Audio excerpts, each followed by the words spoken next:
All right, folks, welcome on in. Handicap Sports Podcast. I believe this is week 18 of the program. Top right shelf JK, bottom shelf RK. Crazy news already today. Live PGA merger. We're going to break it down, the whole thing for you guys. Just a crazy day in golf. One of the most probably historic days in golf.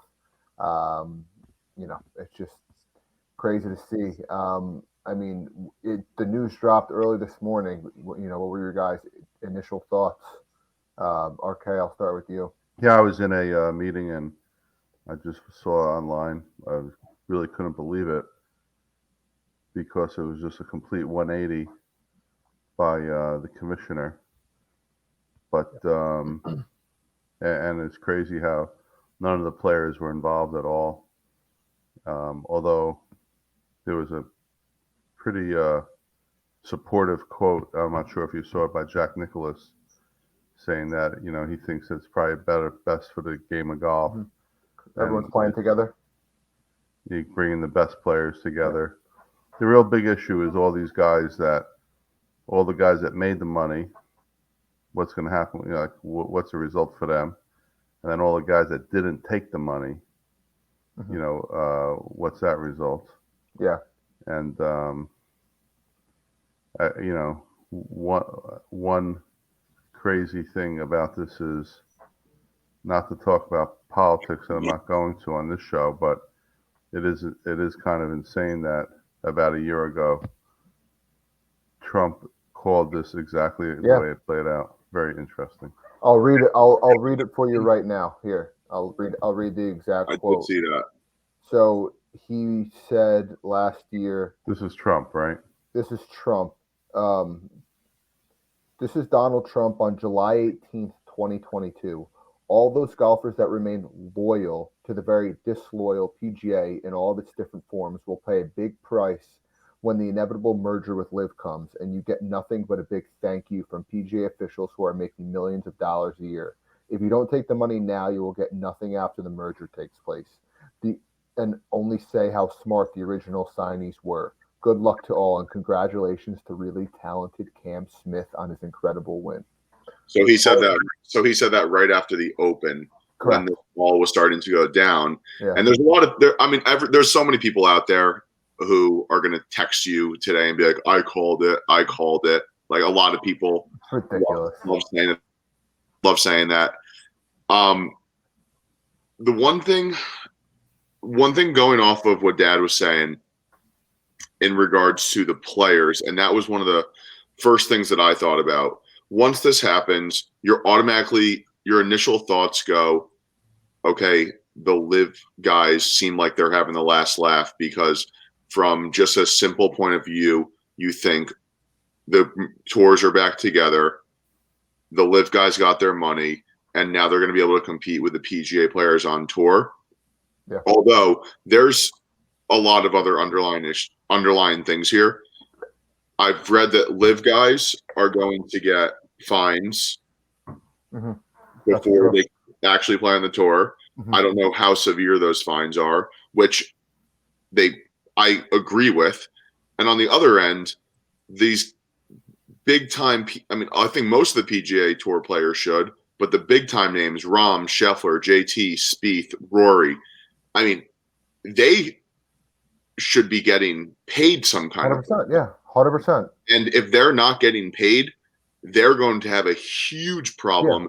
Yeah, and this will be even bigger. Mm-hmm. So I completely agree with Jack Nicklaus's take in regards to I want everyone together. And once I saw this happen today, nothing about it made me upset at all, because I want all of these guys playing together. Guys like us, we're true golf fans. Casual golf fans don't really give a crap about it, because all they watch is golf 16 days a year, like probably 4 days a year, major Sundays typically. And this Live doesn't affect them. It affects the consumers of the PGA like us. And that was the thing I hated the most about Live in the first place, was they were taking away from the consumers who are us. Yeah. And at one point, as a huge golf fan, after the NFL, golf is the next thing I care about the most. After the Open Championship last year when Cam Smith won, when all of this was blowing up, I at first got nervous about the game because if you lost like JT, Rahm, Scheffler, and Rory, let's say you lose those four guys, where does the PGA stand? They're standing on nothing. They're standing with Xander Schauffele and Pat Cantlay, two guys who aren't very marketable, two guys who no one's a huge fan of. No major winner. And no major winners to show for. And the PGA was very, very threatened. And what I'm thinking on a day like today, and what I've been thinking for the last, I guess, almost a year now, is you had your guys like Reed, Koepka, Dustin Johnson, DeChambeau, guys who were up on their game in the PGA, who still could compete on the PGA. They took their money and didn't think about the game itself and the competition. These guys like JT, Rahm, Rory, Scotty, Jordan, they saved the game, in my opinion. Staying on, because if they went to live, we might not even be having this conversation right now. We'll still be watching a clown show of these tournaments with these funky teams, and I don't really care about the shorts pants thing. That doesn't really bother me, but they'll all be out wearing shorts, music blasting during events, not as competitive as you just watched last weekend at Jack's place. I know I'm going on and on about it, but that's how I feel about it. And I'm so happy that they did this and they merged, because I want to be watching the best players, and it fuels me even more to be watching, because I'm going to root even harder now against these guys all the time, because they were the ones who put the PGA in a threatened and harm's way. So here we are now. As long as these PGA players get paid some kind of bonus or get compensated correctly, and these live guys get not sure they will, though. Fined, hopefully. Yeah. I will be thrilled with this whole thing. But if the PGA Tour guys don't, it's going to be really, really bad. And it's the only thing that's standing between a successful merge, in my opinion. Totally agree, JK. Everything you said, that was very, very well put. I totally agree with the Jack thing. I totally agree with, I love having all of the best golfers playing under one umbrella. I think, it's unbelievable. Like, I hated to see guys like Joaquin Neiman and like Nito not be on the tour. Like, I liked watching them. Like, they're good players. I know it's like the Brooks, Bryson, but like those low key guys, like, I like them a lot. But, starting out here, like RK said, I mean, the whole thing with Monahan, the guy just pulled a complete 180 on his stance on live. F live this, F live that. We stay loyal to our tour. His goal pretty much was to deter these players from taking tens and thousands, millions of dollars from the Saudis, and now he's just completely going against his stance. I think he's a crook. I think he's a horrible person, and he's probably still going to be the CEO. When he all is the parties combined, the players don't like ridiculous. It's ridiculous, and also it's ridiculous how he always had this thing. PGA Tour is it's all about the players. It's a player-run organization. He went completely against his values, and he's an absolute fucking crook. So I have all the disrespect towards Jay Monahan. I think he's awful. It was absolutely terrible what he did, what I thought there. But the next thing I want to get into is, at the end of the day, the PGA Tour and LIV were just both two very unsustainable products, right? Why you say the PGA Tour? The PGA Tour, because of, I'm saying in terms of how they couldn't compete with LIV. Did you know they had to pull reserves out? They had to go all the way into the reserves to fund these elevated events. And it was just too hard to compete with the Saudis I mean, the Saudi paid like $250 million for like a 13-year-old soccer player. Like they obviously want to keep dumping money into sports, and both products at the end of the day were just unsustainable. How sure? That's what I think. Dad, I know you're about to say something, but Jacob, No. how sure are you on that fact that the PGA had to go deep into reserves? Very, very sure. Very because they also said they were very concerned about being able to continue to fund the legal fees if this lawsuit went on and on and on. And you have the Saudis don't have that issue; they just have unlimited funds. Yeah. They just print money from the oil business, so it's really a there's definitely a lot to that.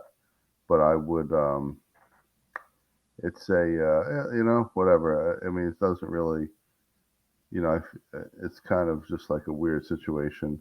Eventually some of the players are going to come out and really, you guys are more on social media than me. Any of the players come out and say this is ridiculous, like Rory or any of those guys? We didn't really hear much from Rory, but they're not happy though. They're not happy. We heard Harris English say stuff. Colin Morikawa. Colin. The main thing is all these players are pissed off because they found out the same time like me and JK found out. What's crazy, Jacob, and what I read today, it was Monahan and two other guys with PGA, and then the two Saudis with Liv. It was 5 people in a room making this decision. I feel like you don't see that ever. You do see it in the world, unfortunately. There's just the whole succession. It's the whole succession type thing. But I'm saying the fact that nobody had a clue that this was coming. Live players, PGA players. Well, maybe they did, maybe they didn't. It seems like Liv wasn't as surprised as PGA was. Well, if I'm being honest. What's his name? It's crazy. Head of Liv, Norman. He had no idea.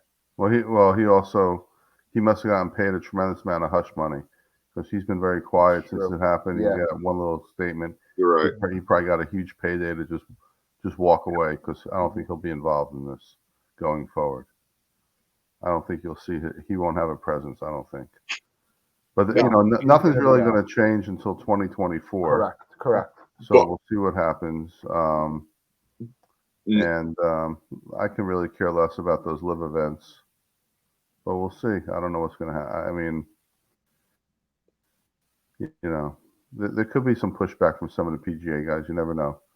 They're not dumb guys, but they also need the PGA Tour for the money because where else are they going to get paid this kind of money to play golf? I think one of the other things they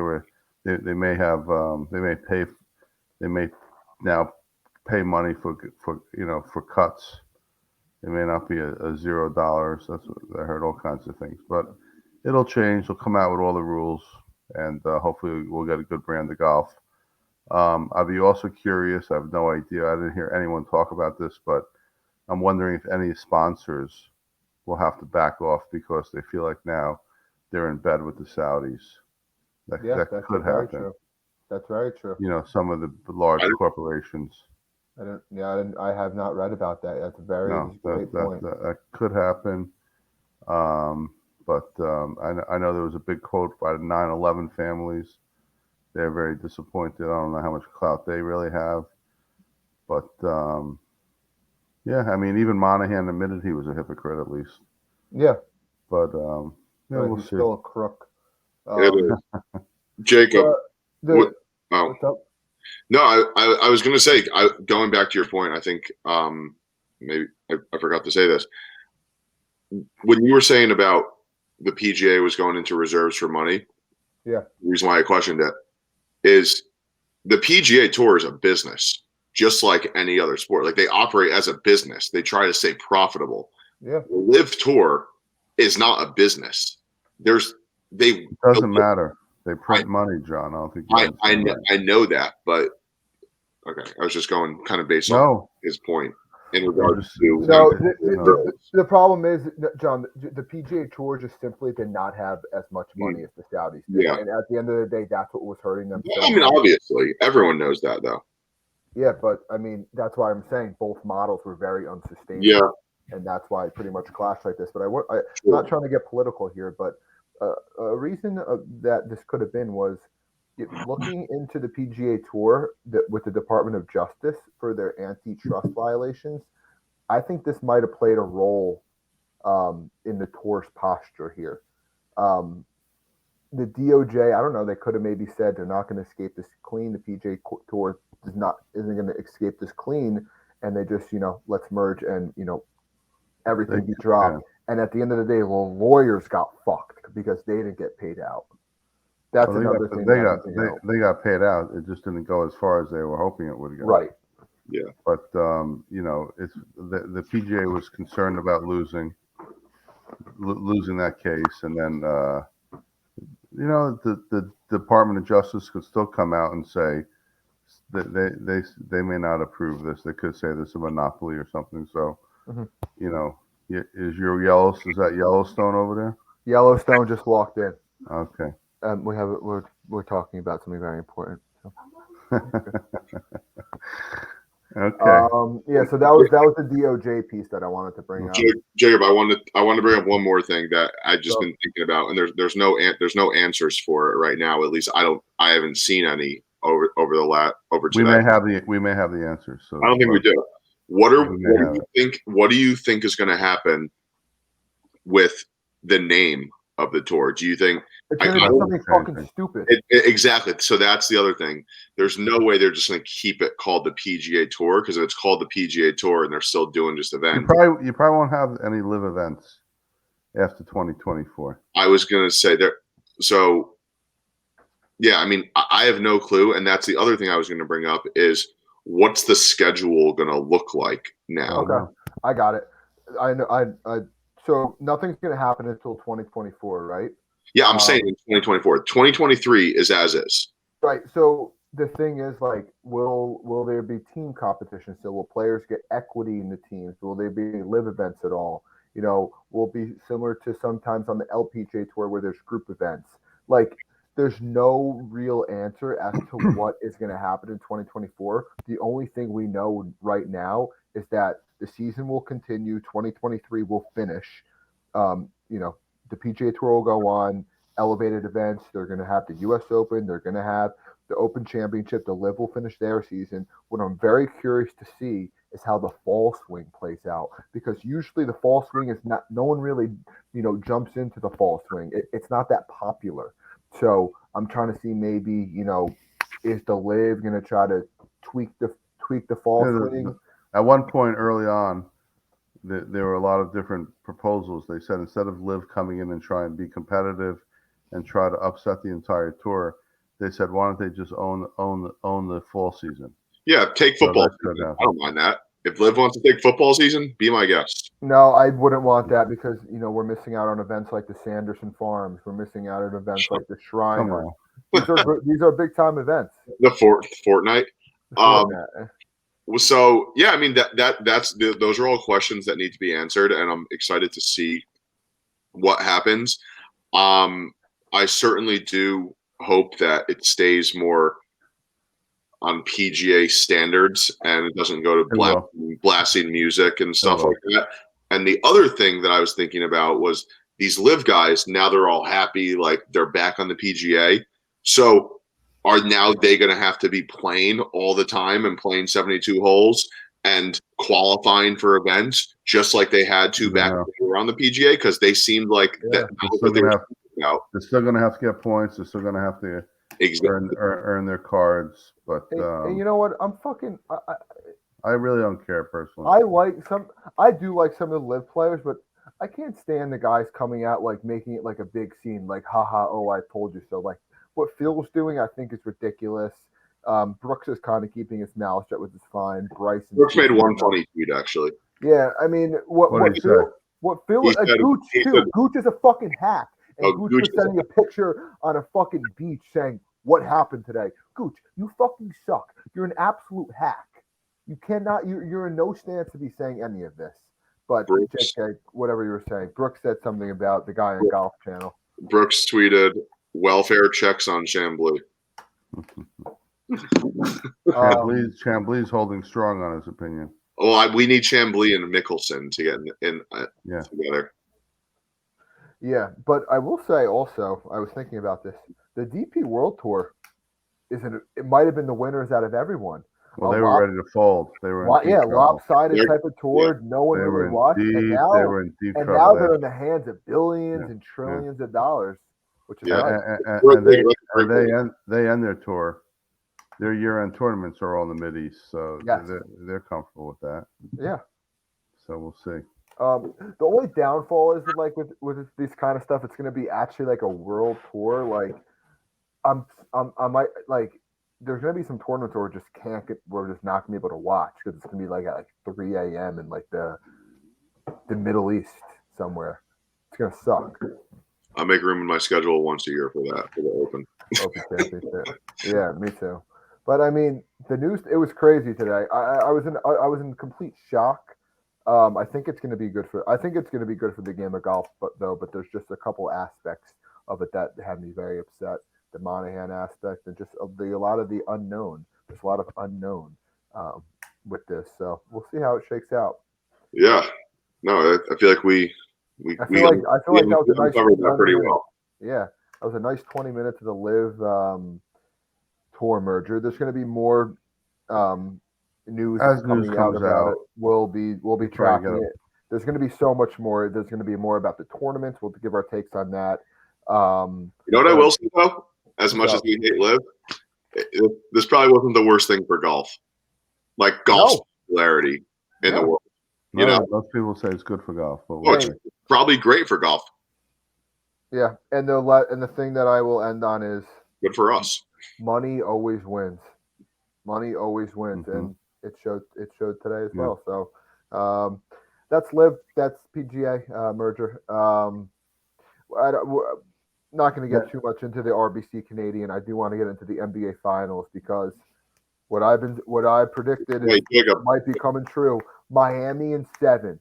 Miami in 7. I said that last pod, and I don't think so. What a win! I mean, Game 2 win. Come on, it's a good win. Great win. Completely shut down Joker's. I don't even know how you shut down Joker. No, I don't know how you shut down a guy's passing ability. Joker. Well, I don't think that was as intentional as everyone thinks. They also couldn't. They weren't making. Aside from the beginning of the second quarter, they weren't making their shots until like the beginning of the second quarter and like the last. I know you guys disagree, but it was a major coaching flaw at the end of that game. By Malone. They're down 3 points. 16 seconds left. The foul. 3 point. They're down 3. 16 seconds left, and the key is they have 2 timeouts. The Heat miss a shot. They get a rebound. They don't call a timeout right away, so they can inbound the ball in the front court. They take the entire clock, and the guy can make the shot, but what's his name takes the Murray. Yeah, fall back 3, misses it. Murray takes that shot. Use the entire clock. How they call it? The key is they have 2 timeouts. You call a timeout there.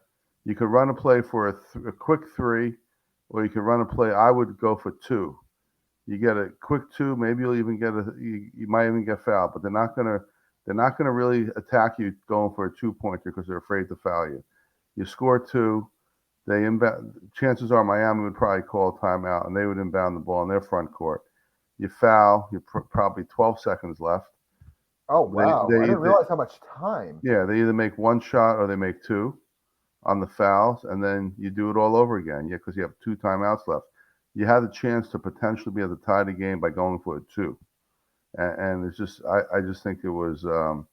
If they only had 1 timeout, there is something to be said.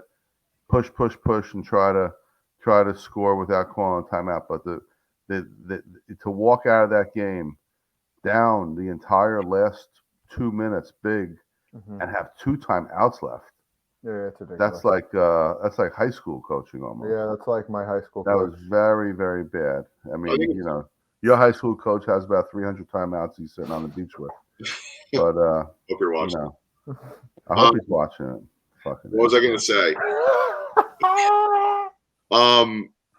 For what I was going to say in regards to that, I know we were texting, and we might have disagreed on it a little bit, and I usually agree with you that Don't worry about it. I'm saying my explanation. I think a quick 2 with that amount of time is usually a pretty good move, but at the end of the day, he got a clean look off. Yeah, he used the entire clock. Yeah, the reason why he used the entire clock, you're mad that he used the entire clock. Would you rather him take a clean look with 2 seconds left on the clock, or a really shitty look with 10 seconds left on the clock? It was incredibly flawed. Okay, well, there's no even if you wanted to shoot the 3, they should have called the timeout, knowing that they have the extra timeout. Like what? Why not use it? The team can't set their defense. There's pros and cons to each side. And what happened? Miami got the defensive look they wanted. And you see who was covering Murray at the end of the game? And if Denver called the timeout and they got that same exact look, I don't think they're that mad about it. They could have set who up. Was covering Murray? Buckets, Butler. But they could have set up. If you call the timeout, NBA teams are very, very adept. Very easy for them to play the switching game, and you get the matchup you want.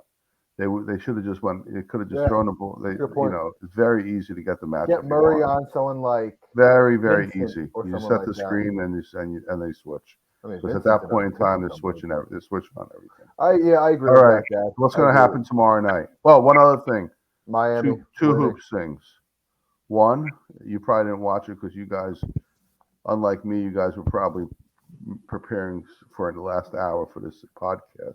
Not really. But I'm joking, there was a great, I have a lot of. You got to watch the Bill Walton 30 for 30. Part 1 of 2 was tonight, and part 2 of 2 is right now. Oh, wow. So 8 to 9, 9 to 10, and then next week is part 3 and part 4. It's awesome. Bill Walton 30 for 30. Yeah, 4-parter. That's 4 hours. You gotta watch it. I will be strapping in definitely to that. And then you had one of my favorite bets with this Joker is points, rebounds, and assists. He's 2 for 2. But I was very surprised that. I don't know if it's gone up, but it was 50.5, which is even less than it was. Wow. So maybe they don't think he'll produce in Miami, which is possible. I think Miami's going to win 2 straight. All right, so then it's going to be over. Miami. No, and then I think the Nuggets are going to grab 2, and then Miami's going to win in Denver. All right, well, we'll see. I like to see that. I like to see Denver win. I don't need to see Miami win. I want to see Joe. You're rooting for Miami, Jacob? Yes, I love Miami. I love Pat Riley. You love Pat Riley. He's the man. He's unbelievable. I think he's unbelievable. He's been doing it for years. He's so consistent. He knows his guys. He's unbelievable. So that's How'd you like the end of the tournament last week? Golf tournament. Oh, so I was going to bring that up, and you guys jumped right into basketball. I was going to say one of the coolest things that I've seen. I never really rooted for Hovland, but the way he's been shouting for his boy. The way he's. I mean, first I'll talk about his win. The way he's been playing all year, you can't not be happy for a guy like him. He's been awesome all year. He's been grinding. He's been in every single tournament. His ball striking's phenomenal. And then the day after, he goes and caddies for one of his teammates. It was so cool to see. 36 too. 36. It was awesome. So good for Hovland. You pretty much knew once that went to a playoff, Hovland was going to win. It's actually crazy how just like in the game of golf, you watch the whole tournament, and then it comes down to the 18th hole, and it's like McCarthy forgot how to fucking putt the ball. It wasn't really that, Jacob. He hit a bad drive and put himself out of position. Oh yeah, I know. I mean, the real I love the Jack. real star. The real star of the weekend was Rose Zhang. Oh, I didn't really lock into that, but everyone first on Twitter tournament, was going crazy. First tournament of her career, she wins. First pro tournament of her career. She's something else. Shit. Tiger gave her a shout out. What's that? Good. Tiger gave her a nice shout out. They're fellow Cardinals. Cardinal. Yeah. I mean, that was. I actually did see a lot of stuff on that. It's not the Cardinals. It's The So I thought last week I love that the Jack handshake at the end of 18. Everyone was like, "Jack, you make this place so hard for us." He doesn't know what to say after that. I mean, how about Jack? Right before, like probably 4 hours before there was a winner, he said, "Oh, John, we were together." He said they said what does the winner get? He said -8 you win it, -7 you got a chance. Play out, yeah. Yeah, I mean it was an unbelievable call by him, and I know, I know you're not the biggest fan of him, but Scotty Scheffler, tremendous record. He's doing great. Insane. I'm not talking about his record. I'm talking about his ball striking. You know, if he made the playoff, he wouldn't have been there. He already went to his grandma's for cookies. So he was in the booth for a little bit. Yeah, Dad, he didn't even think he was going back to his fucking house to go home. I don't understand him sometimes. He's just like he's aw shucks. You're actually spot on when you say he's an aw shucks guy. You love calling him the aw shucks. I wish he was just a little bit more of a dog. More of an edge. Yeah. I mean, but, you know, it was also a great call. You probably don't really, you may not remember this, but there was, I think it may have been could have been on 16, and Denny ended up in a very bad spot, and it was like an impossible chip. He actually kind of mishit the chip, and he ended up, it just floated out to the right a little bit, and ended up being like pin high on the right, and Nicholas goes, while it wasn't what he intended, he's now put himself into a very makeable putt, and he buried it. I mean, Nicholas knows his course. It's pretty cool. Better than anyone. It's pretty cool. Jack did a great job. Well, what was the winner? 7 under. That course was set up pretty tough. 7 under. It's good, and it's really good to see in golf right now. The winners being in single digits under par. I hate birdie. It makes watching golf way more enjoyable, in my opinion. Watching a winner finish at -25, I don't find that to be this week might be a little bit of a birdie fest. Usually the winner's like 18 or 19 under. I mean, we got this week. The RBC Canadian Open. Oh yeah, I mean it'll be you're right. It'll be probably low 20s if I had to guess. Yeah, low 20s, high teens. If you guys had to have a pick to win this week, who would you pick? I mean, I'm out of the guys. Honestly, I'm not even sure who's in the field. Out of the guys, Rory's the. I would never pick Rory. That guy's head is so fucked up right now. What's Rory's odds, Jacob? Rory's plus 500. Rory, supposedly Jack said to Rory, "I want to talk to you. You should be able to. You should be able to chip the ball onto the green from 100 yards." I want to read you the names.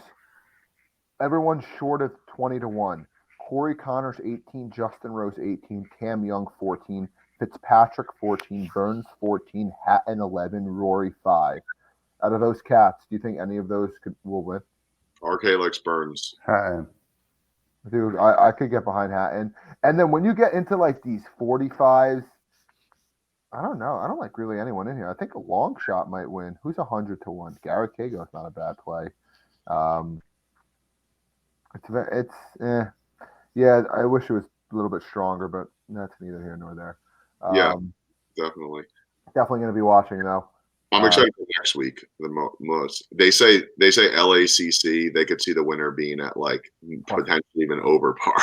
I would love that. Oh, really? You think it's going to be that hard? I hope it's going to be that hard. I don't know. They think so. Best part about the LACC major is West Coast time. That's or cool. us East Coasters. You know who holds the course record? Who? LACC. Who? Max Homa. Yeah. You think he's going to win? He knows the course pretty well, He's but a lot of guys 20-1. There's a couple UCLA guys that play there they don't play there all the time. UCLA plays at different course, but they all play it a lot. I think Shoffley knows the course too. Yeah. I already have my winner. Who? Or you want to save it for next week? Okay, I'll save it for next week. We should. I think I might have already said it on the pod. Oh, go ahead then. Bryson. Oh, yeah, you did say it. Maybe he'll win it. Why do you say that? Because he's gonna drive it. He's gonna drive it so far that he's gonna have wedges out of the rough. Yep, same thing that he did at in his major victory at Where's that, Wingfoot? At Wingfoot. Yeah. He could hit 8-iron on the 290-yard par 3 too. Yeah, what's a guy like David Litsky? David Litsky can hit a 7-wood. Ridiculous. But yeah, right. U.S. Open preview next week. Live PGA merger. Great pod this week. Yep. More coming up next week. It's a great time in golf, and it's a great time to be a listener of Handicap Sports Podcast. So, folks, we'll see you next week. See you later, fellas. All right. Later.